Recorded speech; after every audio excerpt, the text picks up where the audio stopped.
So we're excited to be back with you. It's a privilege for me to be over here each year for the last, I don't know, maybe 2016. And something's been going around, I don't know, of a bug of some sort, so we weren't able to do it last year. And we were disappointed to see that. But we're back in action, and this is as good a lineup as we've had. All these guys, and girls too. Remember, Jarena Pillar came up, and you guys, if you can even get close to Jarena, she was amazing. And by that, this is not a performance. It's just, we want to get inside your heads. And so over these last few years, from 20 to 21, I was just kind of going on money list and doing some studying and different things, and I noticed that we have an elder statesman here that took from 2020 to 2021, increased his take-home pay that year by a factor of 7 at age 47. And Stewart, that was unbelievable. Now, Sam, so we'll call that a resurgence, right? And then we got Sam Burns to my immediate right, and Sam also, by about a factor of 7 from 2020 to 2021, you increased your, it was beautiful, take-home pay by about a factor of 7. And the other two guys, Scottie's just getting started, and both these guys are 25 years old. Scottie just getting started, doubled it from 2020 to 2021. Same with you, Russ. Factor of 2. So all of you have been surging. Nobody's going backwards in terms of what's been going on. So there's been a lot in your, and again, you guys are in the paper, you're always judged by your scores, you're judged by those things, but I want to get beyond that and say what maybe played a role in that. So for you guys, it's just, you know, you're learning the ropes, you're learning the courses, I get that. But is there anything maybe in your golf swing, in your mental approach, in your family life, and anything that maybe it led to this resurgence in some cases, maybe for you guys that have been out there for a while, or maybe just now, just kind of learning the ropes? Russ, I mean, as you look back over the last few years, I mean, you played well and you had a great tournament, almost won this year. So what's going on? Give us a little bit of insight. We're Golf Digest readers, so give us a free Golf Digest article, please. Yeah, I mean, I think it goes back to 2020, the start of 2020 for me. I basically I think I was one of the worst putters on tour and kind of felt like I had the yips a lot of the time. And my wife, Teal, she said, look, you know, I was feeling really guilty because I was practicing a lot, and she said, you know, you can just pray about it and you can go putt and work at it. And so I just remember her saying, like, I got the kids, I trust you, do what you need to do, work as much as you need to work. And I just kind of started really working on it, trying to figure out why I was putting so bad. Well, I knew why. I had no confidence and a lot of reasons, but that was kind of the start, and I just kind of let that bleed into the rest of my game. And I feel like this hasn't been one thing for me exactly as much as just spending a lot of time working on everything. So, well, I mean, you're consistently tee to green up in, I mean, even top 10. I mean, it's just been amazing, your ball striking. Is there anything in your putting particularly, I mean, mechanically or just in your head or mentally, or was there something, was there like an epiphany, was there a moment? Or it's kind of like, this is really going to take me to the next level, or was this practice? Yeah, practice, and I did some research. Actually, this last fall, I did a lot of research with my putting coach, Ramon Buscanza, and I went down to Jacksonville, and we put a lot of different putters on this, I guess it's a device called Capto. It's similar to a Sam's Putting Lab, if you've ever heard of that.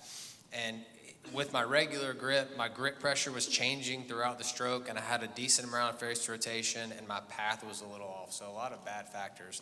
When I tried the claw in my right hand, my grip pressure didn't change, my path got better, and there's very little face rotation.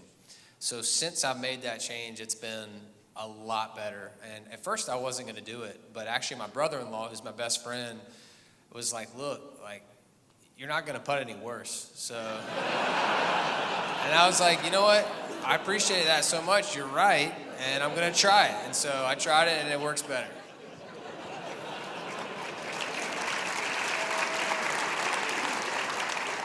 You know, there's a spiritual story in that. But sometimes when it can't get any worse, all right, I'll look up, you know. That's awesome, brother. Stuart, I mean, this has been crazy. I mean, we were talking backstage last time we were together was at San Diego Open. I don't know, we couldn't even figure out how long ago it was. And we were talking, if that was 8 or 9 years ago, I don't know what it was. We were talking about this is, getting towards the latter part of your career. Who could have could you have even fathomed? You've won 8 times on the tour, and a quarter of those have come after the age of 46. That's been done a few other times by, the VJs of the world and things, but could you have imagined, and what would you attribute that to? I mean, just anything, anywhere you want to take that. I mean, that's just awesome. Well, I think for me it goes back to 2019 where I had an injury. And surprisingly, like an injury led to something good, but like so many times in our lives, you think you're in the weeds, and it turns out looking back that it's like one of the best things that ever happened for you too, right? Romans 8:28, I think, says something about that. So, in 19, I had an injury and I had to miss time. First time in my career I ever had to miss any significant time because of an injury. And I worked hard with my trainer to try to figure out what was going on. And part of that was to strengthen areas that needed to be strengthened. And the net result of that was that I was more ready to make a change in my golf game where I could be a little bit more efficient, especially off the tee. And I'm a tall person, big body, and I have a big arc, but I wasn't really utilizing that to my advantage. And so my coach and I kind of saw that, and I wasn't bad. I was just, in golf, we're talking like fractions. Fractions. And so I was able to get my club path going a little bit more favorable towards delivering energy into the ball instead of somewhere else it didn't matter. And I picked up about 10 or 12 yards. Okay, now was that you talking about your trainer? So is this strength? Is this stretching? Is it a combination of both to change your path? It's a little bit of both with the trainer. It was really mostly about getting stronger to prevent the next injury if it was ever going to happen. And what happened was I gave myself a physical platform to make a technical change and to be able to get a little bit more efficiency. Hitting up on the ball is a big thing now we've learned over the last 10 or so years since big time, yeah. Yeah, so I was able to increase my attack angle and take a little bit of off the driver, and I picked up about 12 yards of carry. Which is huge. I mean, it makes a difference in big. Lines and bunkers and all that. And it took me from like around number 100 in driving distance up to about number 30, which is just crazy. It's a big deal. If you equate, strokes gained is a big thing. And I know it's a real boring topic to most everybody here, but every 10 yards is basically about half a stroke.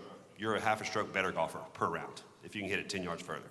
And that basically. Now, did you lengthen your driver or anything, or was it just? Did you change equipment like lengthening the driver at all? No. Did you go down that road at all, or just? No. So was it bigger wind up? Yeah, I would say a little bit bigger. Bigger just a little bit more of everything I was already doing. But Gotcha. My body, the key was that I was ready to.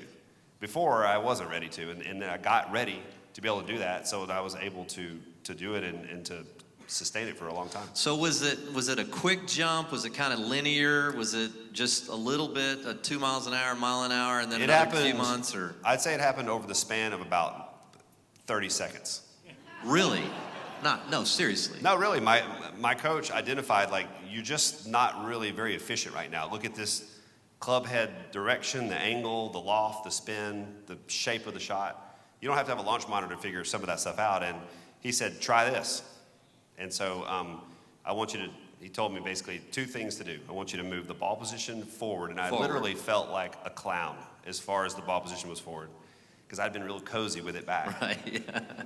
And I kept saying, like, this far? He's like, no, more. This far? More. This far? And I felt like a clown. So you felt like it was way out here. Yeah, and of course he took a picture and showed it and said, here's what it looks like, and it looked like every good golfer that I know, like him and him and him.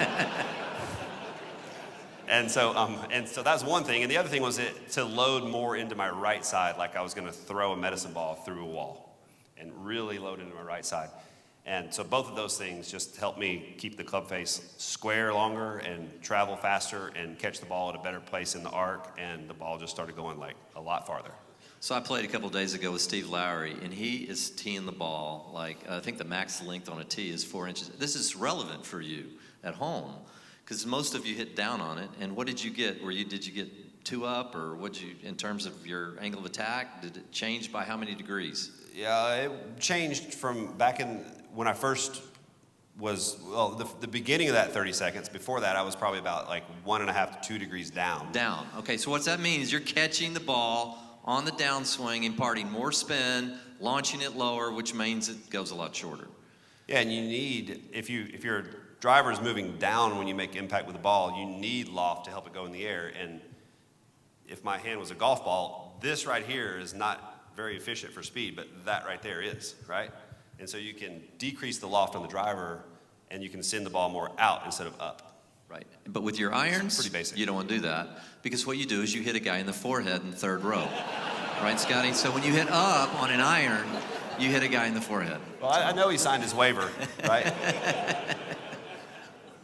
Did he at least get to keep the ball and the trophy? I mean, you should keep the ball. Can we get another chair up here for him? I want him up here. We're just glad you're here, sir, and we're glad you're alive. So, so Scotty, I mean, you've been out now for just a few years, and I mean, incredible last year, getting chosen for the Ryder Cup, which is just a huge deal. I mean, that had to be an amazing thing. Tell us about your first few years on tour. Just what are you learning? What are you learning? I mean, I feel like I'm learning a lot. I get to bounce a lot of stuff off these guys. I'm very blessed to have, older people in my life that have done this before. So what I want to know is your dad younger or older than the guy He's sitting much to your older than right? Stewart. Okay, he's older than Stewart. All And right. I can't make fun of him too much because I think the first time we played together, he was hitting it by me. And I was but for me, like I said, it's really good to have these guys to bounce stuff off of. And getting started on tour, playing professional golf, I didn't really know what to expect. I just kind of went about it and just trusting the Lord and having faith and working as hard as I could. And for me, I feel like I'm learning constantly. I feel like I'm just getting a little bit better each day. And I wouldn't say I made too many drastic changes in my golf swing or game since I was maybe, in middle school. I think I've kind of had a coach who really just kind of helped me get a little bit better over time. And like I think Stewart touched on it a little bit, being healthy. And People don't realize how significant that is. I mean, you're playing with an injury. It's almost impossible. yeah, and I played through injuries for a couple years in college, and it was awful. And I spent a lot of time in the gym over the last 4 or 5 years getting healthy into where I feel really good.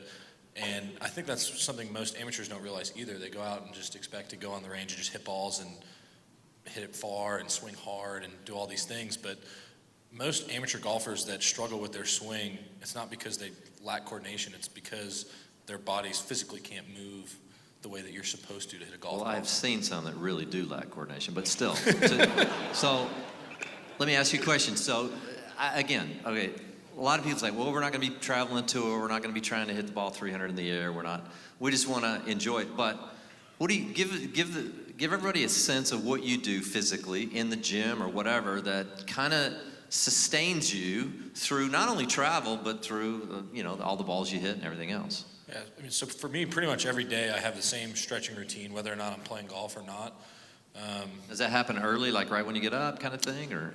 Depending on the day, but if I'm at home after a week on the road, definitely not first thing in the morning. These mornings are a little bit slower, but I have a routine. It probably takes 20-ish minutes to do every morning, and then, I mean, we spend a lot of time in the gym, probably working out 4 or 5 days a week, and just kind of trying to stay in shape for a golfer. Yeah. But not, yeah. You guys are fit, all right? So, that's all he's just show muscle, right? Okay. So thanks, Scotty. So Sam, this has been a big last 12 months for you. I mean, it's incredible. I mean, you had Valspar, you had Sanderson Farms, 2 big wins. Congrats, man. That is awesome. I had never met you. I was pulling hard for you. I really was pulling hard for you. I loved the way that you talked about your king at the end was powerful. Some things you've learned. I mean, over these last few years, you had a good career on Korn Ferry.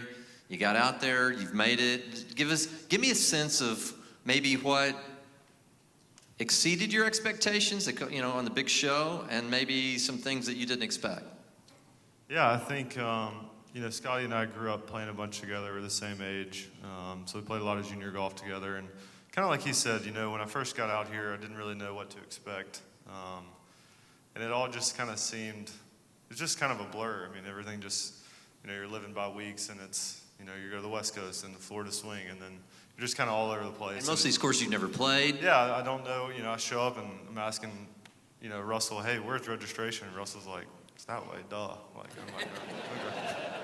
No, Russell would be a lot nicer than that. But, it's just little things like that. You get to places now where I've been, 3 or 4 times, and I know where to go, and it just kind of, everything just settle in a little bit easier.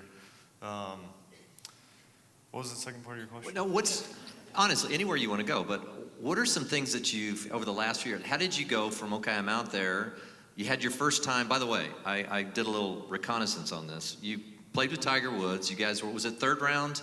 Was the first time you played with Tiger? Sunday. Well, it was Sunday, excuse me, it was Sunday. And there were 8 million people, as there always are, and Sam gets up there, and if he was nervous, he didn't show it, because you know what he said? He turns to Tiger, and I have this on good information. He turns to Tiger, and he says, my gosh, I cannot believe this many people have come out to watch me play. Well, I mean, in all honesty, I just wanted to make him laugh. Like, I was so nervous. I was like, I just got to say something, even if it's stupid. Like, I don't really care. So, yeah, I did say that. But yeah, that's, that was also, Well, what was that like? Yeah, I mean, it was, you've grown up watching him play. Yeah, I think, for, guys like us, that's, the guy we watched was Tiger, and Stewart, of course. Well, we did. Thank you. Yeah. No, but I mean, so you get an opportunity to play with your golf idol as a kid, and there's so many different things that go through your head, and I just remember how nervous I was, and I saw him in in the locker room before. I was in there washing my hands, probably making sure I wasn't about to pass out, and I knew he was standing next to me. I could just feel it, and I was like, did I say something? Like, he doesn't know who I am, but obviously I know who he is, and it's like, hey, Tiger, I'm Sam. He's like, oh yeah, we're playing together. I'm like, mm-hmm. And it's like, we have a mutual friend, like David Toms grew up in Shreveport, where I'm from, and so they knew each other, and so I told him that, whatever, and I remember walking out of there, I was like, oh my gosh, this is gonna be rough. Anyways, we go play, and I just, thank the Lord. He blessed me with a great round that day, because He beat Tiger, by the way, that day. Yeah. He beat Tiger. Yeah, and honestly, that was a great moment for me. I didn't have any status at that point. I was playing on sponsor exemptions, and so, top 10 to get into the following week, which was big. And yeah, I think, like Scottie said, still, first few years out here just trying to learn as much as I can. And, I'm incredibly thankful for these guys. Not only, to go to with golf stuff, but to know that they're strong believers, and, hey man, I'm struggling with something in my marriage, or I'm struggling with something in my faith. Like, can we talk about it? And they're always willing. So, brother, thanks. That was awesome. Russell, you talked about this a little bit a few years ago when you were here with us, and you talked about how significant it was in terms of, because you've been kind of, this spiritual journey of yours has been of shorter duration than some of these guys, and how significant it was to find guys, because it's a lonely deal out there, and now all of a sudden you have this fraternity of sorts, always inclusive of anybody that's not part of the fraternity, but still guys like Sam's talking about that show you where the registration is, but much more than that. Tell us a little bit about who are some of those guys that have played a big role in your life, and what did that look like? Guys on tour? And Yeah. Yeah.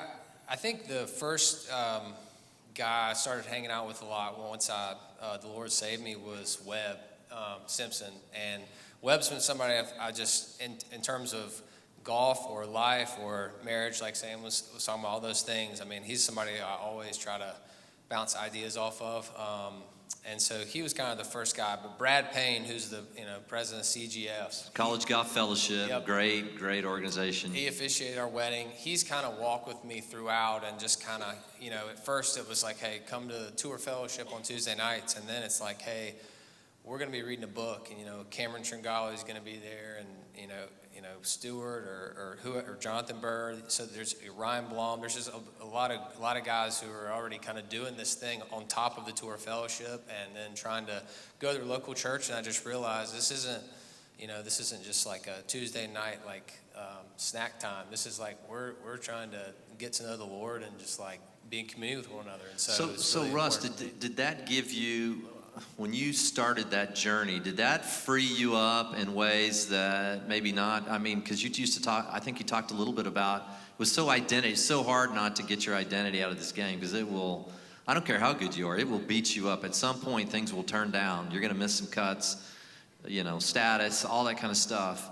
Did that free you up? I mean, Jesus talked about abundant life and freedom and peace, and my peace I leave with you. Have you found that to be true? Is that maybe part of the resurgence in some ways? I think so in some ways. I think I've just kind of started to put more time into every part of my job, and I think a lot of that is just becoming a dad and just kind of just feeling like I need to be a grown-up a little bit. I feel like when I was their age, I really didn't work as hard. My life was much more about me. It was really just kind of a train wreck, and thankfully I was good at golf. But other than that, it was not going well. And I think it's just wanting to kind of check all the boxes of, being a good dad, being a good husband, and leading my family well. And, working hard at my job is kind of one of those things. Yeah, thank you for that. Thanks, buddy. Yeah. So, Stewart, I want to ask you, I've kind of thought about this. I want to ask you, so you got two guys to your left, they're in their 20s. You got a guy to your right in his 30s. What would you tell the 20-something Stewart Cink that now that you're 48, what would you tell your 20-something Stewart Cink, and what would you maybe have told also your 30-something-year-old Stewart Cink? I probably learned my best lesson on the golf course right here at the Phoenix Open my rookie year. All right, we're anxious to hear this. And I was probably about their age. I might have been a little bit younger. My rookie year, I was 23, so I was a little younger than them. And I played my first tournament at La Quinta. Oh, yeah? Yeah. Well, back then it was Indian Wells, so it was more in Palm, whatever that is. Yeah, Palm Desert or Palm Desert. Indian Wells, yeah. Indian Wells. And yeah. I finished high. I finished like top 10 in my first tournament as a tour member. It wasn't my first tournament ever, but it was my first as a member. As a member. Finished ninth, and I was a big shot. And I come here to the second tournament of the year, and I got paired with Jeff Sluman, who's at the time probably maybe not quite as old as I am, but maybe like 42 or 3. A veteran golfer for a long time. Yeah, PGA Championship winner, yeah. And I'm just getting to know everybody and figuring out where registration is and stuff like that. And so I go out there the first day, and I'm about to set the world on fire. Just finished top 10 in my first tournament. I was rookie of the year on the what used to be the Nike Tour, Korn Ferry Tour, or player of the year before. And I go out there and throw about a 76 at him. And I acted like the biggest goober out there, like got mad and like didn't throw clubs, but slammed stuff and just acted like a baby. Jeff Sluman pulled me aside. I didn't know him very well. Now you got to realize this is David and Goliath because Jeff is half your size. He literally is half of my size. He's half of your size. He probably and twice weighs your about age and half your 130. size. I mean, and he pulls me aside after the round and said, "Stewie, don't sweat it. You're going to make a gazillion dollars playing golf out here." And that's all he said. Don't sweat it. And I think that's the advice I would tell them, and to a certain extent Russ. And by the way, I don't think Russ is a real train wreck. Your life doesn't look like a train wreck. I've seen a few train wrecks. No. Before. No, I knew you before too. No. We've seen train wrecks. This isn't one. So, but basically Jeff Sluman just kind of told me like, relax, dude. And so ever since then, I stopped acting that way. And I basically learned the lesson to put my heart in the right place. And that served me really well later in my career when focus is an issue and, things in your life just start to expand and flourish in different ways where golf isn't really the number one focus as much. I mean, it's still a priority for me for sure. But I've learned how to get my heart in the right place before I go play golf, before I hit shots, where I realize that I've got a lot more that brings me peace and joy in my life than where this next golf ball is going to go and what score I'm going to write down on this hole. And you can feel that when you're around guys and you know they don't have that peace. I mean, you just know it. I don't care if you're playing in a pro-am and you've got some Fortune 500 guy and you go, he does not have that kind of peace. It's hard to describe, isn't it? I mean, really, it's hard to describe. Well, it's hard to describe, except all you have to do is get out the New Testament and show the gospel of Jesus Christ. And at that point, it's really not hard to describe, because that is where we get our peace and our joy. And where the golf ball is not going to go where we want it to every time. But the golf ball may not go where we want to every time, but we know that Christ is going to be who he is every time. And he's never going to change. So now, okay, he did make $1 gazillion, by the way. He's made over $43 million in his career. I did look that up. But as you look back over that, things that were tough. I mean, Lisa got a diagnosis a number of years back, right? And talk us through that. And that peace that surpasses understanding. What was that time like? Well, the peace that surpasses understanding is probably one of the core verses that Lisa and I leaned on and still do, but especially right at the beginning when she was being diagnosed. And Lisa, by the way, is here. I don't know where. Lisa, are you here? I didn't know that. So my wife and my son Reagan, who is also my caddy. Reagan? He's caddy first, son second, most of the time. Yeah. They're out here somewhere. Yeah. They're both here. So, but yeah, Lisa, she got diagnosed with breast cancer, stage 4, at age 43. Stage 4. And that was 2016. And, it came as to say that was a surprise in our family would be like the biggest understatement of my life. And so, but the lean not on your understanding, the verse was one of our core verses that we constantly went to. And I learned a ton just being near her and seeing how she navigated through that part of her life at that time. And it's by no means over at all. She's in the middle of it. So it evolves, but yeah, she's taught me a whole lot just by being a bystander and experiencing her going through everything since then. And it's been now, she'll be 6 years down from her diagnosis now in April. Awesome.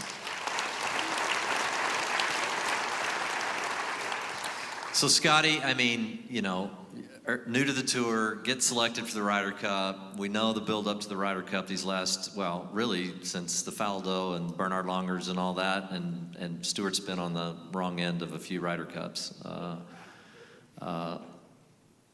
What was that like getting selected? And take us through any maybe an insider story at a Ryder Cup experience, what that meant to you, and then give us a little inside scoop.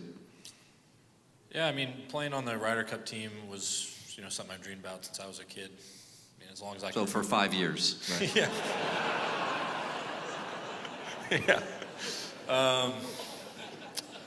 Yeah. I really don't know exactly what to say about it.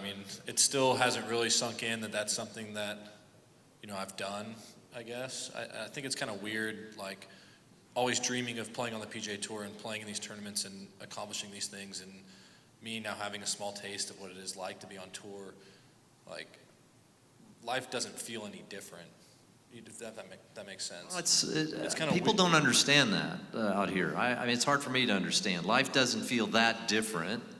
How so? If for instance, if I went home and my wife didn't like me, Meredith, right? Yeah, Meredith, she's around somewhere too. But hey, Meredith. I hope she still likes me. But if when you go home at the end of the day, you still got to look yourself in the mirror. You still got to live your life. And being out on tour is almost it's significantly different than my friends at home, because I live basically 2 different lives. And I spend half of my time here on the road and half of our time at home.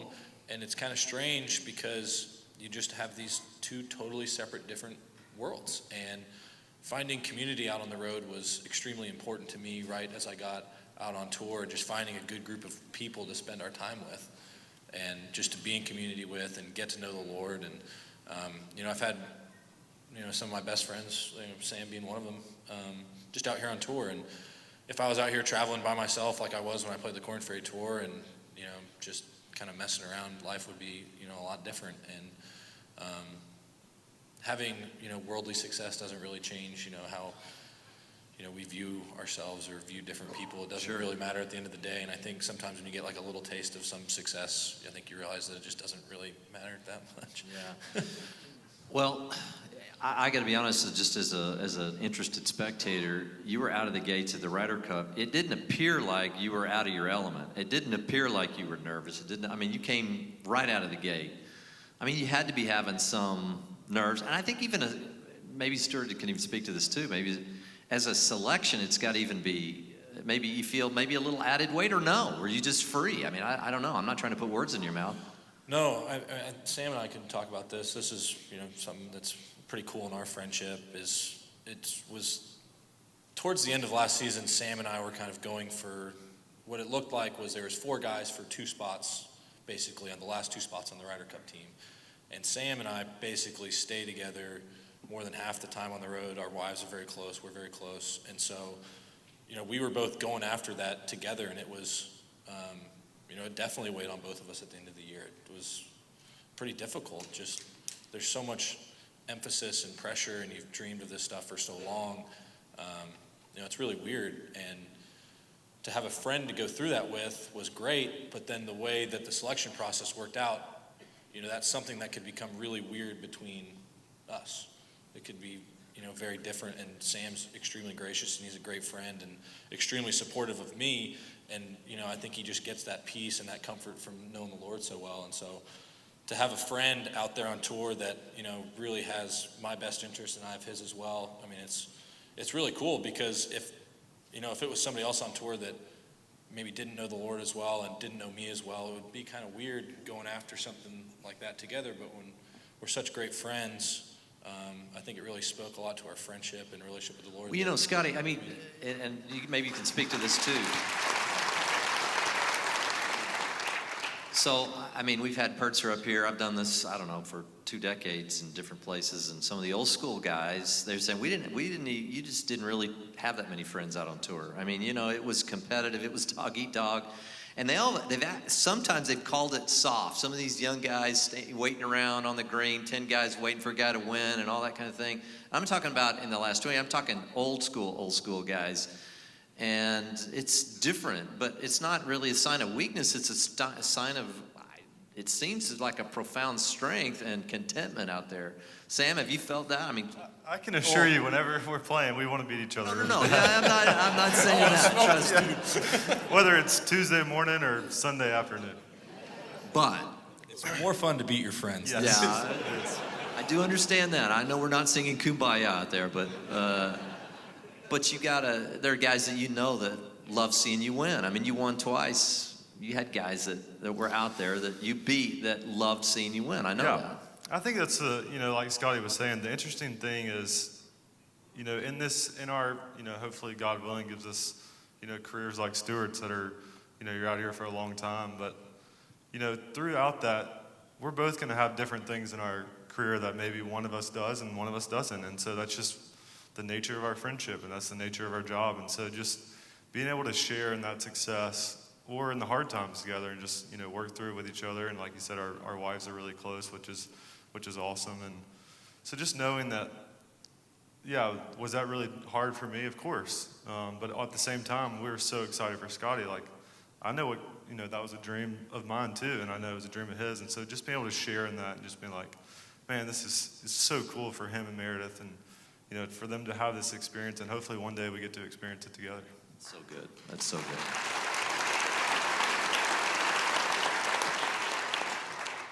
So, Stewart, I'm not skipping you, Russ. I'll come back. But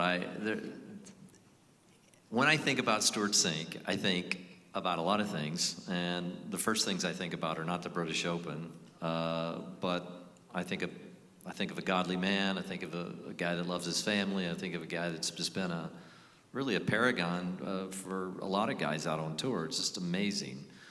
But I do I think about the British Open. I think about the extraordinary tournament you had, and that other than maybe Lisa and Reagan and Stu Young, but I mean, everybody was pulling for Watson. I mean, we've talked about this a little bit, but that is crazy. I mean, you had a 59-year-old man that you were in a playoff with for the British Open, and you had to know that the world was pulling for this. This is the ultimate Rudy. This is Hoosiers. This is everybody combined, and you're the villain in a way.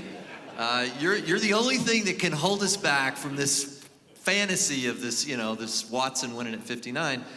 Describe what that was like, but then also the beauty of it, and just can you take us through that a little bit?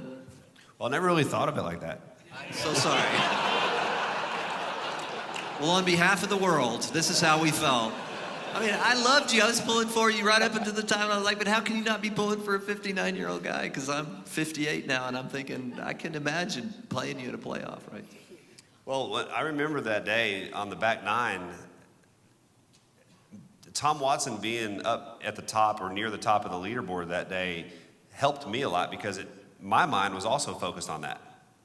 And it kept me distracted from what I was doing in between shots. Explain. Your mind was focused on the... Well, it's easy when you're in contention of any tournament, but especially a major, you get wrapped up in what's going on towards the end of the tournament, and the person who handles that the best usually wins. And everybody handles it differently. That day, Tom Watson being involved helped me handle it in a way that I was able to kind of stay relaxed, and I was focused on something else besides making a bogey here and there. I think I made 3 bogeys on the back nine. We played hard. I shot 2 under par for the tournament. It played hard. But I made 3 bogeys on the back nine. Usually that doesn't happen to the winner, but I made some birdies too.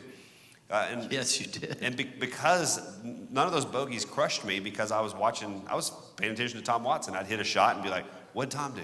Hit it, make a bogey, what'd Tom do? Hit it tight, make a birdie, what's Tom doing? I was focused on something else. And so it actually kind of ironically helped me a lot that day. And then when it became the playoff and it was just the 2 of us, I had to also recognize that the world was going to be pulling for Tom. And I knew that. And it actually helped me too, just to be ready for it. In fact, when I was out there they played number 5, 6, 17, and 18 in the playoff. And in the crowd that day, I saw my very good friend, one of my best friends, Justin Leonard, and my very good friend and mentor and Ryder Cup captain, Tom Lehman, in the crowd out there watching our playoff. You think he was out there, those guys were out there with their families watching me?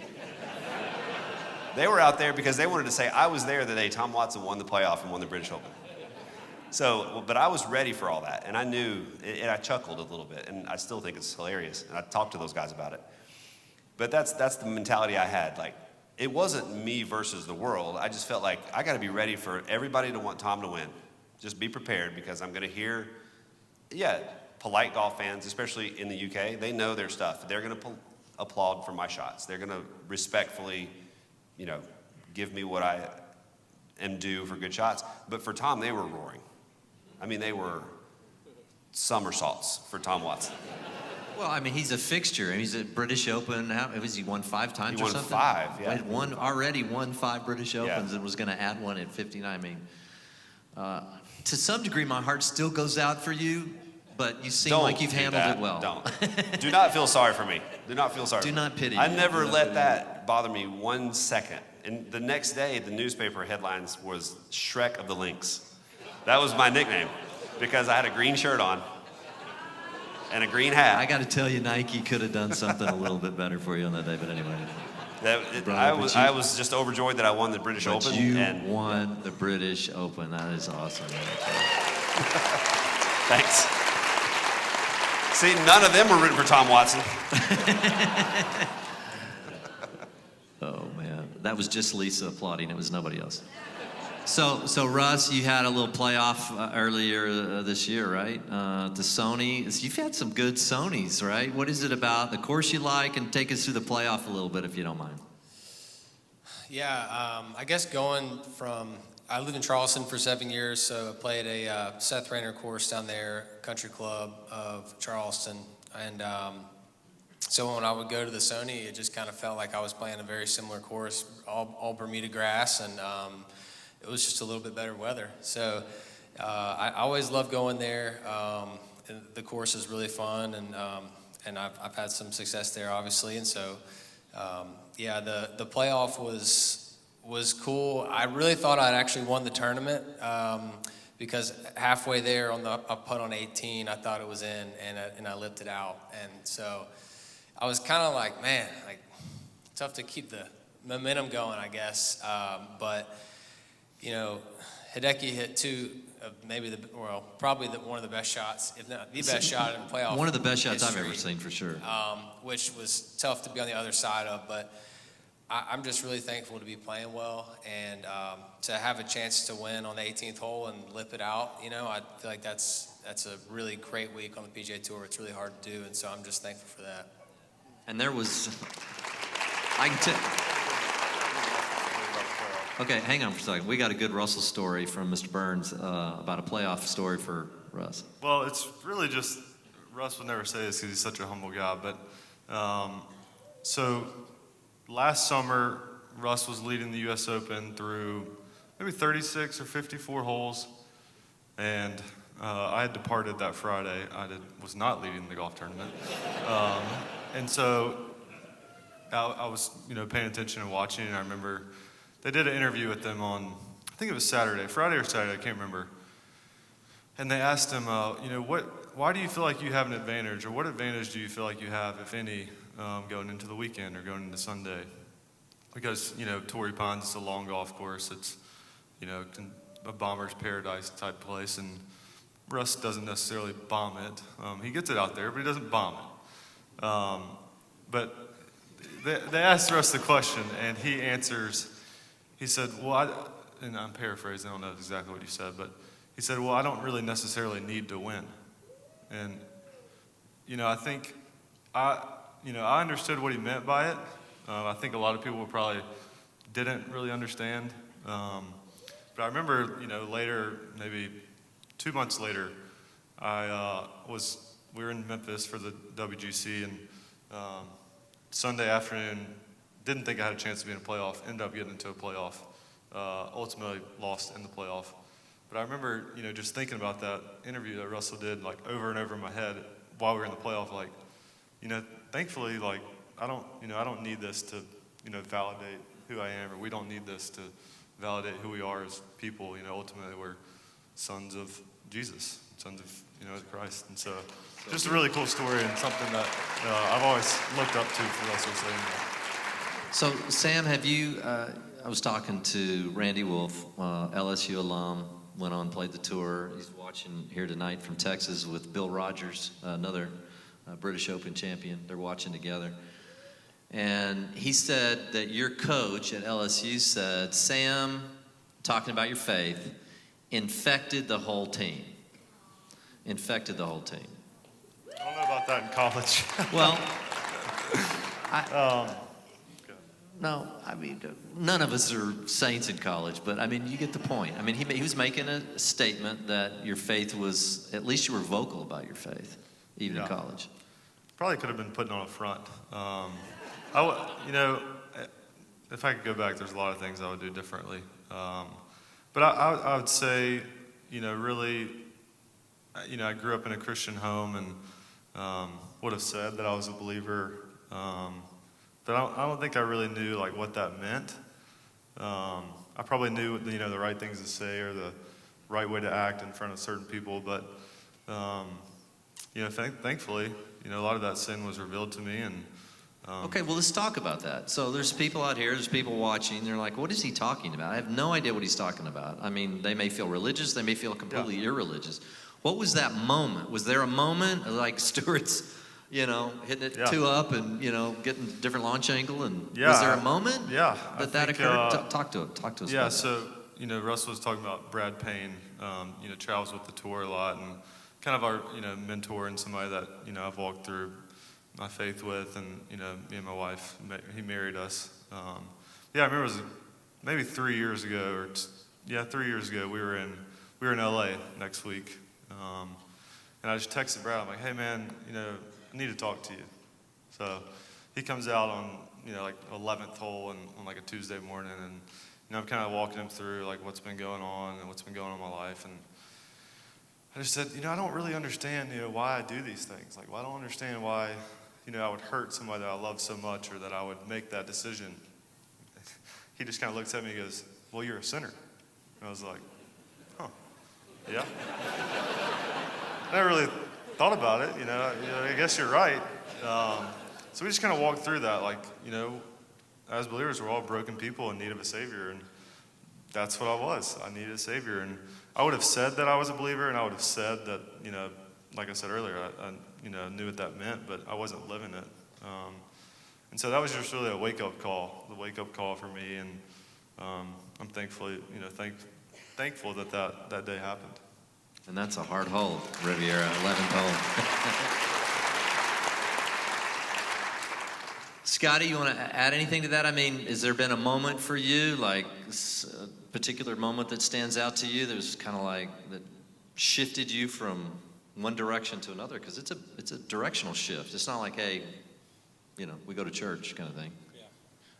I would say for me, I never had one of those moments where, like, the Lord just took my heart all at once. For me, when I got to college, it was really my first time being all alone.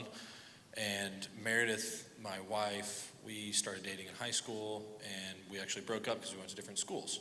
And so then, I'm in Austin, she's in College Station, and all of a sudden I truly feel alone. Like, I don't really know many people at college. It's a big school, trying to learn how to play golf and take these classes and do all these different things. And for me, I just felt truly alone and didn't know what to do. And one of Meredith's friends actually started taking me to church, and I kind of did this thing where I was like, all right, Lord, I'll give you this little piece. It's like, all right, I'll give you a little piece here. And just gradually with time, he just started taking over my heart. And I can just start feeling that peace and that comfort and, really changing me from within. And now every Sunday when I'm in church, I'm like, please take it over. Like, I suck, and the whole deal. I suck in Jesus' name. Yes. But that's really what it feels like. You sit there and, I need a Savior. And I think that's probably one of the coolest things about our faith is recognizing your need for a Savior. So would you guys, I'll never forget it, maybe I've even brought it up here at Tales before, but Tom Lehman's been with us a number of times and done a number of things with Tom, but Tom told a story, but he concluded it with, the reason I follow Jesus is because I find myself being a hypocrite. I don't follow Jesus because I'm a great guy. I follow him because and what he was saying, I think, if I can put words in his mouth, is that I'm aspiring to be this, and I find myself, even as a follower, coming up so short, so often, and that Jesus makes up that difference. Is that fair to say, Russ? I mean, because you talked about train wreck, and of course, Stewart's saying, no, I've seen train wrecks, but. Well, he doesn't know how I treated a bunch of people in college and when I was younger, but I think that the longer you are a Christian, the longer I've been a Christian, the more you see your sin. And I think the more you realize your need for a Savior, you're in need of a relationship with Jesus. And I think the more you have success for us on the golf course and the more you have failure on the golf course, the different ways sin tries to grab you and persuade you, the more you realize you need Jesus, you need a Savior, and you are sinful. You're a sinner, Sam. We're all sinners. But that's the great thing about Christianity. It puts us all in the same boat, and we're all in need, whether you know it or not. And I think that's a really freeing place to be, and that's what I found is, yes, I see more of my sin and the nasty, side of me the longer I understand, what this gospel means, but the more grace I receive. So it's a cool picture. Thanks, Russ.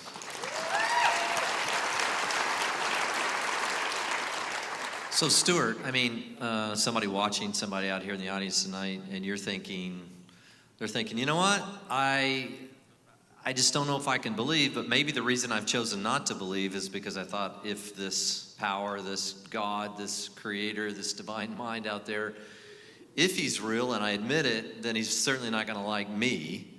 What would you say to that person who's watching tonight? What would you say to that person who's saying, I just think I've just gone way too far. You don't know the trials I've been through, right? Well, the first thing I would tell that person is to put the measuring stick away. because there's no reason for us to measure ourselves, because to what end? All we're going to do is find out that we don't measure up if we measure. And that's all we really do. I mean, am I alone and I'm talking to everybody out here, am I the only one in this room right now that constantly feels like I don't measure up? Can I get a show of hands out there? Thank you. Okay.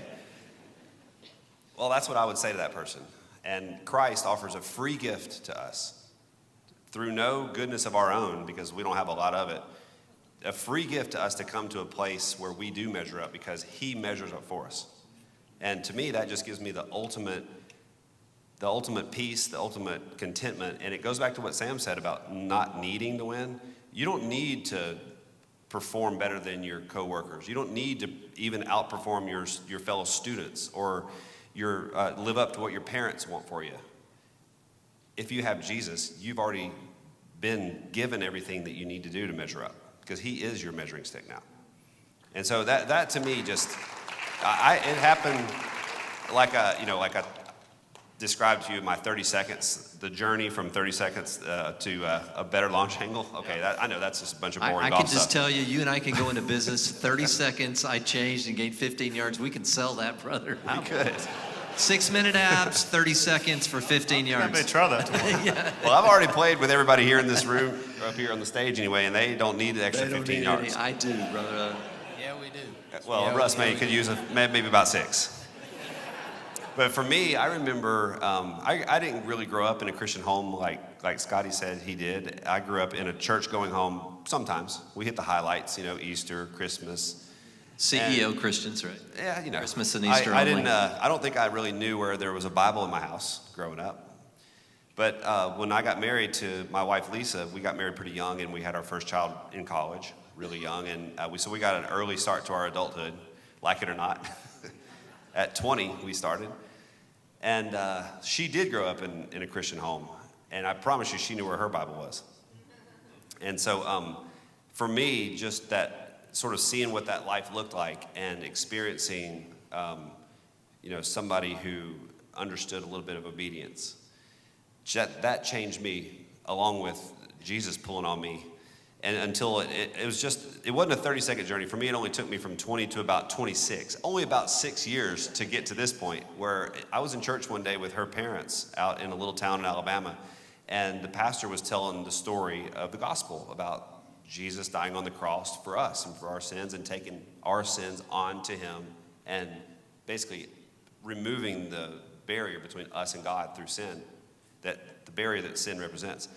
And I heard that story my whole life, but I never heard it like that, and it never got inside my heart, and I never understood it. And all of a sudden, I had this clarity about it.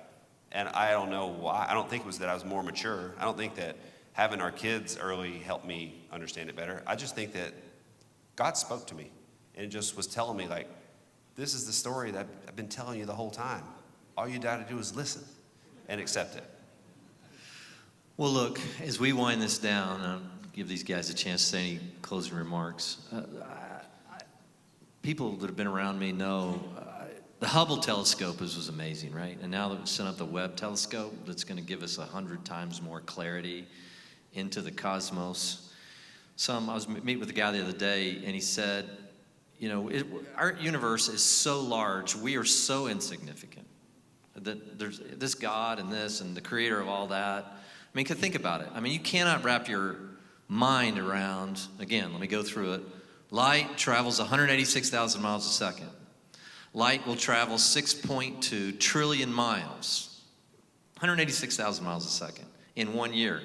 And to get across our known universe would take light 93 billion years to get across our known universe. I mean, you cannot wrap your head around that, right? 100,000 light years just to get across our galaxy, the Milky Way, and there are over now 2 trillion galaxies, and heaven knows what we're going to find. Somehow, when you go to bed tonight, you've still got to factor in that, is that cosmic chance, or is there a divine mind? And I think the farther science moves along, the closer we get to understanding design. Then you've got to say, what began it? It cannot be cosmic chance. And what these men up here are saying is that they've met that divine mind through the person of Jesus. It answers the question of first cause. Something had to be outside of time and space to get this whole bang started, right? I mean, we're sitting here talking about chasing a white ball around. Relative to that, it really doesn't mean a whole lot. You put the earth on that spectrum, this is pretty small, right? I was thinking of James, and he's writing in the Bible, and he says, you know, the grass withers and the flower fades, and a rich man will do the same in the midst of his pursuits. We're all pursuing something, right? And yet it's gone. You know, Frank Beard, 11 times on the PGA Tour. You walk up and down, and anybody under probably 40 years old, they don't have any idea who Frank Beard is. 11 times he won on the tour, leading money winner one year. He won $168,000 or something. It was crazy. It was true. 11 times. So when you guys say, and I'll just make a closing remark, when you say that, you know, God spoke to me, or, you know, I'm Jesus, or, you know, it's not, some people may, I don't want people to leave going, it's community, or it just helps them. It's like their crutch on the tour. You've met a person, right, Sam? I mean, that moment, you met a person. Brad's helped you walk and learn about that person. Is that fair to say? Anything you want to add to that? What we got, guys?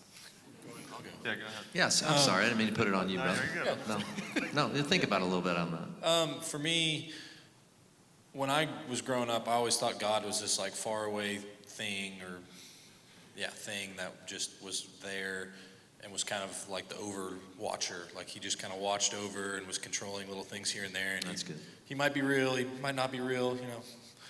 And in college, that's when I really felt like Stewart says, like, you feel a change when he kind of takes hold of you. And there's so much peace, there's so much comfort, and he's real.